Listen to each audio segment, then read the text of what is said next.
कौसल्या सुप्रजा रामपूर्वा सन्ध्या प्रवर्तते उत्तिष्ठ नरशार्दूल कर्तव्यं दैवमाह्निकम् कौसल्या सुप्रजा रामपूर्वा सन्ध्या प्रवर्तते उत्तिष्ठ नरशार्दूल कर्तव्यं दैवमाह्निकम् उत्तिष्ठोत्तिष्ठ गोविन्द उत्तिष्ठ गरुडध्वज उत्तिष्ठ कमलाकान्ता त्रैलोक्यं मङ्गलं कुरु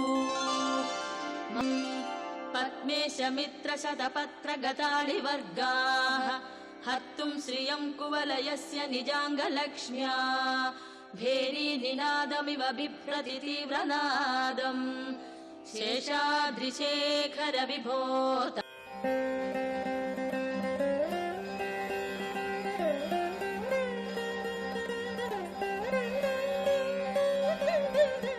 नमस्शिवाभ्यां नवयौवनाभ्यां परस्पराश्लिष्टवपुर्धराभ्यां नगेन्द्रकन्या वृषकेतनाभ्यां नमो नमः शङ्करपार्वतीभ्यां शिवाय गुरवे नमः श्री महागणाधिपतये नमः ऐं महासरस्वत्यै नमः अस्मद्गुरुचरण अरविन्दाभ्यां नमः नमामि भगवत्पादं शङ्करं लोकशङ्करं ప్రతినిత్యం ప్రభాత వేళలో శంకర భగవత్పాదుల వారి జీవిత వైభవ విశేషాన్ని అద్వైత సిద్ధాంత ప్రాభవాన్ని మనం శంకర విజయం అనేటటువంటి శీర్షికతో మనం ప్రవచించుకుంటూ శంకరుల వారి జీవిత వైభవ విశేషాలతో పాటు అద్వైత సిద్ధాంత ప్రాభవాన్ని వారి శిష్యులైనటువంటి పద్మపాదాచార్యుల వారిని మరికొందరి శిష్యుల యొక్క ఆ విశేషాలను కూడా మనం చెప్పుకుంటూ పద్మపాదాచార్యుల వారు తీర్థయాత్రను ముగించుకొని శంకరుల వారిని చేరి వారి ఆ తీర్థయాత్ర విశేషాలను మార్గమధ్యంలో జరిగినటువంటి విషయాలను తెలియజేస్తున్న సందర్భాన్ని మనం చెప్పుకుంటూ పద్మపాదాచార్యుల వారి దయనీయమైనటువంటి స్థితి ఏదైతే ఉన్నదో దాని గురించి చెప్తూ ఆయన పంచపాద గ్రంథం టీకా గ్రంథానికి పెట్టినటువంటి దుస్థితి గురించి చెప్తూ బాధపడుతూ ఉంటే మనం చెప్పుకున్నాం కావ్యం రాయడం అంటే సామాన్యమైనటువంటి విషయం కాదు. ఎందుకంటే కావ్యం రాయడం అంటే మనకి శాస్త్రంలో సప్త సంతానాలు ఉన్నాయి.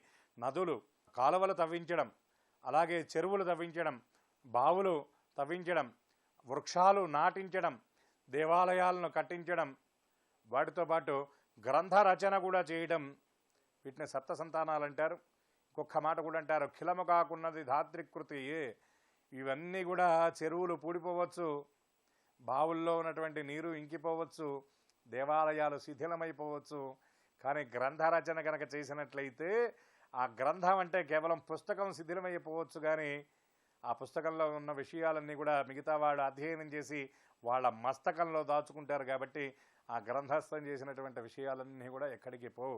ఆ గ్రంథ వైశిష్ట్యాన్ని గురించి 10 మందిలోకి వెళితే గ్రంథం శిథిలమైనా కూడా అందులో ఉన్నటువంటి విషయాలు సజీవంగా ఉంటాయి. కాబట్టి శంకర భగవత్పాదుల వారికి తన గ్రంథానికి పెట్టినటువంటి దుస్థితి గురించి పద్మపాదాచార్యుల వారు చెబుతూ బాధపడ్డారు. అందుకే ఎవరిని కూడా నమ్మకూడదు. ఎవరు ఎలాంటి వాళ్ళో విచారణ చేసి వారి పంచన చేరాలి తప్ప అందరూ మన బంధువులను చేరడానికి వీల్లేదు. అందుకే ఎవరు నిజమైనటువంటి బంధువులు అంటే యక్షప్రశ్నలో ధర్మరాజు గారు చెబుతారు, ఎవరయ్యా నీ నిజమైనటువంటి బంధువులను యక్షుడు అడిగితే ధర్మరాజు గారు చెబుతారు, సత్యం మాత, పితా జ్ఞానం, ధర్మం భ్రాత, దయా సఖ, శాంతి పత్ని, క్షమాపుత్ర, క్షడైతే మమ బాంధవాహ అని చెబుతాడు ఆయన.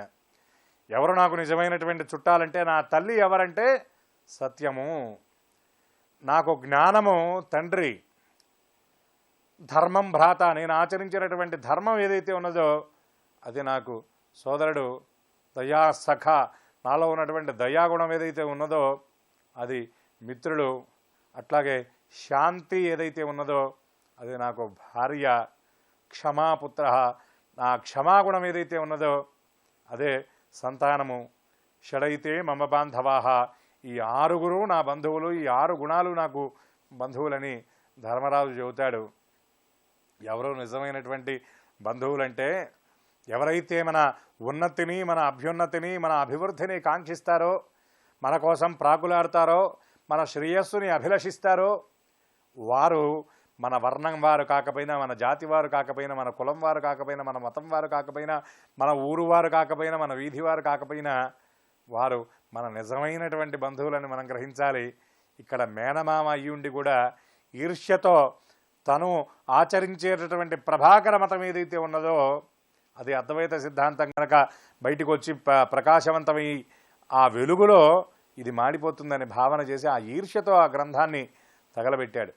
ఎలా తగలబెట్టాడంటే అదహత్స్వగృహం స్వయం హతాశో విమత గ్రంథమసౌ విగుద్ధ కామాహ, అంటే తన ఇల్లు పోతే పోయింది కానీ ఆ గ్రంథం మాత్రం వెలుగులోకి రావడానికి వీల్లేదు అన్నటువంటి ఆ ఈర్ష్యతో ఆ గ్రంథాన్ని తగలబెడితే అక్కడ ఎంతో బాధపడ్డారట పద్మపాదాచార్యుల వారు.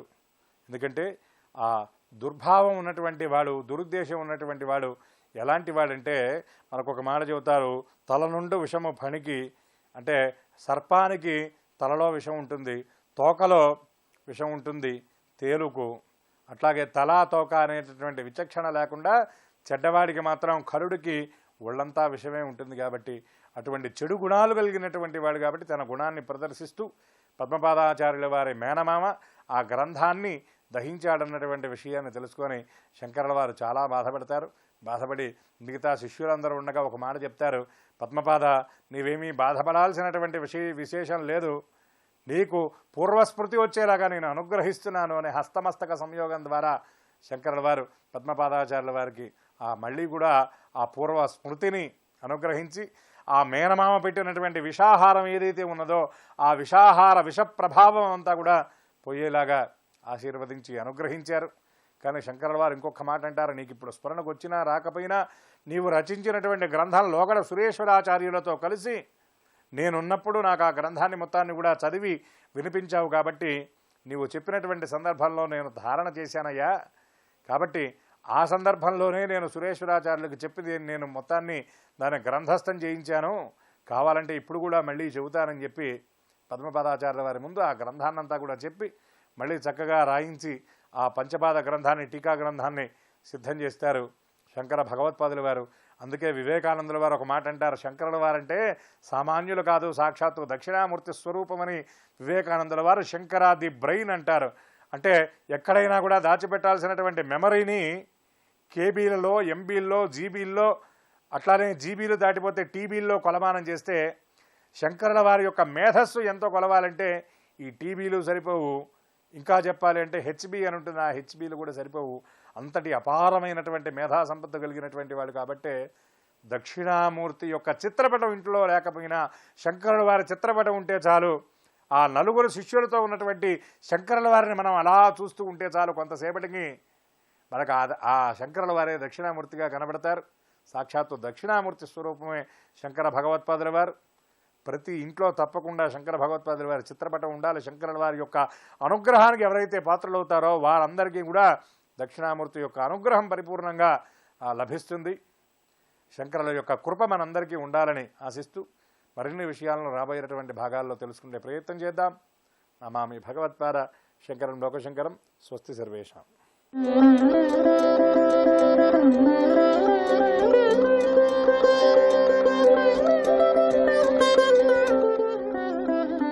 ఓం శ్రీకృష్ణ పరబ్రహ్మణే నమః. శ్రీ లలిత సహస్రరహస్యాలు అనే కార్యక్రమానికి స్వాగతం. ఆ రకముగా ఎప్పుడైతే యశోదమ్మ అహంకారాన్ని, మమకారాన్ని త్యాగం చేయగలిగిందో అప్పుడు కృష్ణ భగవానుడు తనకు అలా తాడుతో బంధించడానికి తను లొంగాడనమాట. అప్పుడు దొరికాడు కృష్ణుడు యశోదమ్మకు. ఎంతవరకైతే అహంకార, మమకారం, ఇతను నా కొడుకు అన్నటువంటి మమకారం, నేను నా కొడుకుని కట్టేయగలను కదా అన్నటువంటి, బంధించగలను అన్నటువంటి అహంకారం, ఈ రెండు ఉండడం వలన యశోదమ్మ కృష్ణుని కట్టలేకపోయింది. ఆ రెండు ఎప్పుడైతే విడిచిపెట్టేసిందో అప్పుడు కృష్ణుడు బంధింపబడ్డాడు. ఆ రకంగా ఒక రోటికి కట్టేసింది. దాన్నే దామోదర లీల అని అంటారనమాట. ఒక రోటికి ఆ తాడుతో కట్టడం జరిగింది. ఇది ఒక అద్భుతమైనటువంటి లీల. ఎందుకంటే ఇటువంటి ఆలోచన, కృష్ణుణ్ణి కట్టాలి, బంధించాలి తాడుతో అన్నటువంటి ఆలోచన కృష్ణావతారంలో ఇద్దరికీ ఆలోచన వచ్చింది. ఒకటి బాల్యంలో యశోదమ్మ, తర్వాత కృష్ణ భగవానుడు అప్పుడు రాయబారానికి వెళ్ళినప్పుడు దుర్యోధనుడు కూడా కృష్ణుని బంధించాలనుకున్నాడు, కానీ బంధించలేకపోయాడు. కానీ యశోదమ్మ బంధించగలిగింది. ఎందుకు బంధించగలిగిందంటే దుర్యోధనుల అహంకారం ఉంది కాబట్టి కృష్ణుని బంధించలేకపోయాడు. కానీ యశోదమ్మకి కృష్ణుడి పట్ల భక్తి ఉంది. ఆయనలో అహంకారం లేదు. యశోదమ్మలో అహంకారం లేదు కాబట్టి, మంచి మనసు ఉన్నటువంటి తల్లి కాబట్టి కృష్ణుని బంధించగలిగింది. అందుకే కృష్ణ భగవానుడు ఆ రేపల్లిని విడిచి నంద యశోదల దగ్గరికి వెళ్ళిపోతున్నప్పుడు 10 సంవత్సరాలు వయసు దాటిన తర్వాత అప్పుడు యశోదమ్మ ఏడుస్తుంది కృష్ణుని పట్టుకొని. కృష్ణ కృష్ణ పాపిష్టిదానిరా, నేను కర్రతో కొట్టాను, రారా పోరా అని పిలిచాను, నిన్ను తాడుతో కట్టేశాను, నీకు రోటికి కట్టేశాను కృష్ణ, నీకు ఎంతో బాధలు పెట్టాను కదా కృష్ణ, నువ్వు వెళ్ళిపోతున్నావు కదా నన్ను విడిచిపెట్టి, నువ్వు ఇప్పుడు విడిచిపెట్టి వెళ్ళిపోతూ ఉన్నావు. వెళ్ళిపోయిన తర్వాత నా తల్లి యశోద నన్ను ఆ రోజు కర్రతో కొట్టింది, నాకు తాడుతో కట్టేసింది రోటికి వేసి అని ఇవన్నీ గుర్తుపెట్టుకో కృష్ణ, అవన్నీ మర్చిపో కృష్ణ. అదేదో నేను పాపిష్టిదాన్ని, ఏదో అమాయకత్వంగా ఆ రోజు చేసేసాను కృష్ణ అంటుంటే కృష్ణుడు అన్నాడు, అమ్మా అమ్మా నా జీవితంలో నేను ఏదైనా మర్చిపోతానమ్మా, కానీ నువ్వు నాకు రోటికి కట్టావే తాడుతో, దాన్ని మాత్రం మర్చిపోలేనమ్మా.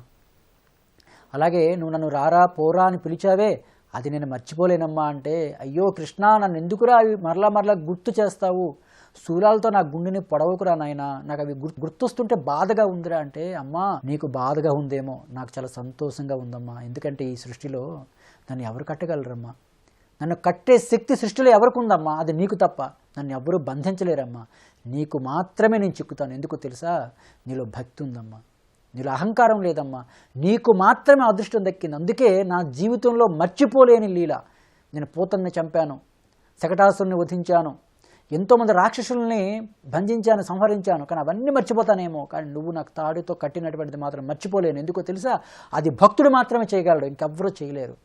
ఎవరైనా నన్ను చూస్తే భగవాన్ అని నేను స్తుతిస్తారు, కీర్తిస్తారు, కానీ నేను రారా పోరా అని ఎవరైనా పిలవగలరమ్మా, కానీ నీకు ఆ మహద్భాగ్యం కలిగిందమ్మా, కాబట్టి ఇవన్నీ నా జీవితంలో నేను మర్చిపోలేను అంటాడు కృష్ణుడు అనమాట. ఇలా రోటి కట్టేసింది యశోదమ్మ, కట్టేసి ఆ తర్వాత యశోదమ్మ అయితే కట్టేసింది, కానీ ఆ తర్వాత తన వంటగదిలోకి వెళ్ళి మళ్ళీ ఏడ్చుకుంటుందట, అయ్యో కృష్ణుని కట్టేశానే అని. అప్పుడు కృష్ణుడు నెమ్మదిగా ఆ రోటిని కట్టేసింది కదా బొజ్జకి నడుముకి అలా లాక్కుంటూ వెళ్తున్నాడట.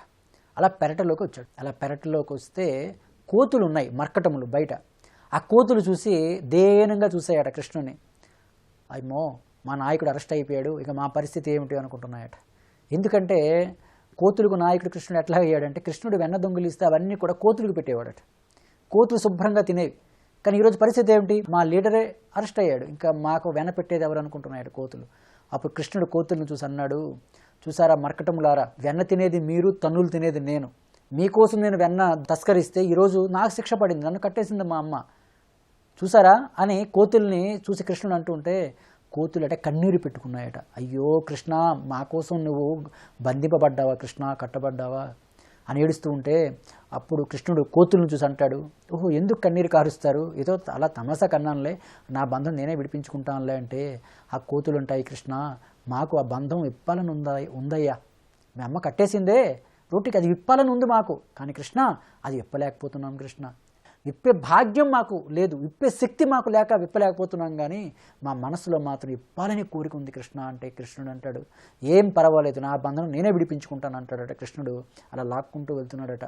అంటే దాని అర్థం ఏంటంటే, జంతువులు సహితం అనుకుంటూ ఉంటాయి భగవన్నామస్మరణ చేయాలి, భగవంతుడికి సేవ చేయాలని, కానీ వాళ్ళకి అదృష్టం లేదు కదా.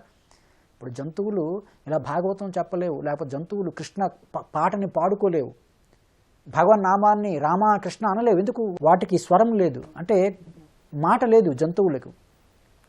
కానీ అవి అనుకుంటుంటాయి అట అప్పుడప్పుడు, మాకు కూడా మాట ఉంటే, మాకు కూడా వాక్కు భగవంతుడు ఇచ్చుంటే ఆ వాక్కుతో చక్కగా భగవన్నామస్మరణ చేసి ఉండేవాళ్ళం, హరే రామ రామ రామ హరే హరే, హరే కృష్ణ అని చక్కగా భగవంతుని స్మరించుకుండేవాళ్ళం కదా అని జంతువులు అనుకుంటూ ఉంటాయట.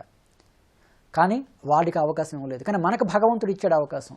కానీ నోరు మనకి భగవంతుడు ఇచ్చినప్పటికీ మనం భగవన్నామస్మరణ చేయడం లేదు. మనం భగవన్నామస్మరణ చేయకపోతే అప్పుడు భగవంతుడు అనుకుంటాడు, అయ్యయ్యో ఎంత పొరపాటు చేశాను నేను. ఆ జంతువులు అనుకుంటున్నాయి మాకు కానీ గాత్రం ఉంటే చక్కగా మేము భగవన్నామస్మరణ చేసి ఉండేవాళ్ళమని, కానీ మనిషికి గాత్రం ఇస్తే కూడా నా నామస్మరణ చేయడే అని రాబోయే జన్మలో వీళ్ళు జంతువులుగా మారుస్తాడు. సరే, ఈ రకంగా జంతువులు సహితం కూడా భగవత్ సేవ కోసం తహతహలాడుతూ ఉంటాయి. కాబట్టి మనకు ఇంద్రియములు పరమాత్మ మనకి ఇచ్చాడంటే వీటిని భగవత్ సేవ కోసం ఉపయోగపడాలి. భగవత్ సేవ కోసం ఇంద్రియాలు ఉపయోగపడకపోతే ఇంద్రియాలు నిరుపయోగం అంటాడు.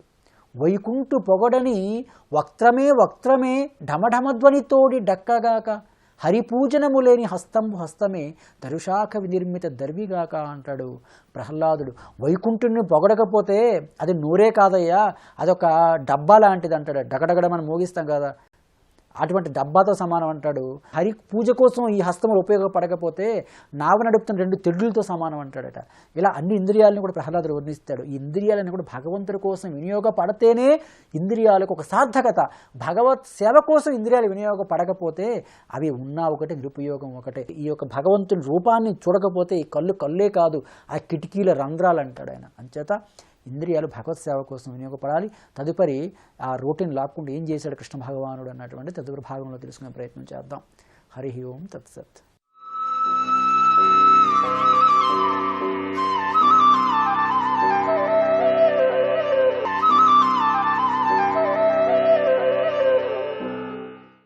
సదాశివ సమారంభం శంకరాచార్య మధ్యమం విధుశేఖర భారతి పర్యంతం వందే గురు పరంపరం. ఈ దశావతారాలలో ఈరోజు 6వ అవతారం పరశురామ అవతారం. ఈ పరశురామ అవతారము ఎవరో భక్తులు పిలిస్తే వచ్చింది కాదు, ఏ భక్తుల కొరకు వచ్చింది కాదు. ఒక చిన్న పొరపాటు వల్ల ఆవేశ అవతారంగా ఈ పరశురామ అవతారం శ్రీ మహావిష్ణువు ఎత్తింది. ఎందుకు ఈ అవతారాలు ఎత్తుతుంటారు పరమేశ్వరుడు అంటే, రాక్షస సంహారం కొరకేనా, వేదాలను రక్షించడానికి కొరకేనా, మరి దేని కొరకనంటే మనల్ని ఉద్ధరించడానికి వస్తారు. ఈ అవతారాలన్నీ కూడా మానవులను ఉద్ధరించడానికి. మనం ఎందుకు ఈ మానవ జన్మెత్తుతున్నామంటే, మనము గత జన్మలో చేసుకున్న పాపాలను, ఆ కర్మలను తొలగించుకోవడానికి ఈ మానవ జన్మెత్తి ఏ పాపాలు చేయకుండా హరినామస్మరణ చేస్తూ హరి యొక్క పాదాలను పట్టుకొని ముక్తి కొరకై ప్రయత్నించడానికి ఈ మానవ జన్మెత్తాం. మరి ఈ మానవ జన్మలో హరిని కీర్తించాలంటే మనకంటూ హరి ఏ విధంగా ఉంటాడు అన్నది మనకు అవసరం. దాన్ని సగుణ రూపం, నిర్గుణ రూపం అంటారు. సగుణ రూపం ఏంటంటే ఒక రూపంతో కలిగి ఉంటుంది. ఈ మూర్తి ఇది కృష్ణుడు, ఇది రాముడు అని మనకు తెలుస్తుంది. నిర్గుణ రూపం అంటే ఈ విశ్వమే పరమేశ్వరుడు, పంచభూతాలలో పరమేశ్వరుడు ఉన్నాడు, ఎక్కడ చూసినా ఉన్నాడు, ఆ విధంగా ప్రార్థించడం. కానీ మానవులమైన మనము చపల చిత్తంతో ఉంటాము. తర్వాత మనకన్నీ కూడా మన కంటికి ఎదురుగా కనబడితేనే నమ్మకం అనేది ఒక పిచ్చి ఆలోచన లాంటివి ఉంటుంది. ఇవన్నిటి కొరకే ఆ అవతారాలు ఎత్తి, నేను ఇలా లక్ష్మీనరసింహస్వామిగా ఉంటాను, నేను ఈ విధంగా వరహస్వామిగా ఉంటాను, నేను ఈ విధంగా కృష్ణుడిలాగా ఉంటాడని చెప్పి మన కొరకు ఆ శ్రీహరి అవతారాలు ఎత్తి మనల్ని ఉద్ధరించడానికే తను దిగి వస్తున్నాడు. అయితే మనకు అనిపిస్తుంది, ఒక్కడే కదండి శ్రీహరి, మరి ఎందుకు ఇన్ని అవతారాలు ఎత్తాలి అంటే, ఒక బంగారం తీసుకోండి, అది ముద్ద రూపంలో ఉంటుంది. నెక్లెస్ లాగా చేస్తే అది నెక్లెస్ అంటాము, చేతికి పెట్టుకోవడానికి ఉంగరం అంటాము, నడుము పెట్టుకుంటే వడ్డానం అంటాము. అవన్నిటిని కూడా మళ్ళీ ముద్ద చేస్తే బంగారమే అవుతుంది. అదేవిధంగా శ్రీహరి కూడా ఆ బంగారం ముద్ద రూపంలో ఉన్న ఆ శ్రీహరి మన కొరకు రాముడుగా, కృష్ణుడుగా, వామనుడుగా, ఈ విధంగా అంటే ఒక నగ చేతి ఉంగరం అయితే ఒక దుద్దులు అంటున్నాము, మెడలో వేస్తే కాసుల పేరు అనుకుంటున్నాము. ఏ విధంగానైతే అవి పరిపక్వత చెంది కొత్తగా మనకు కనబడుతున్నాయో దానికి ఒక పేరు ఎలా పెట్టుకుంటున్నామో, ఆ శ్రీహరిని కూడా మనం ఈ విధంగానే కీర్తించడానికి మన కొరకు ఆ శ్రీహరి ఈ విధంగా అవతారాలు ఎత్తుతూ వస్తున్నాడు.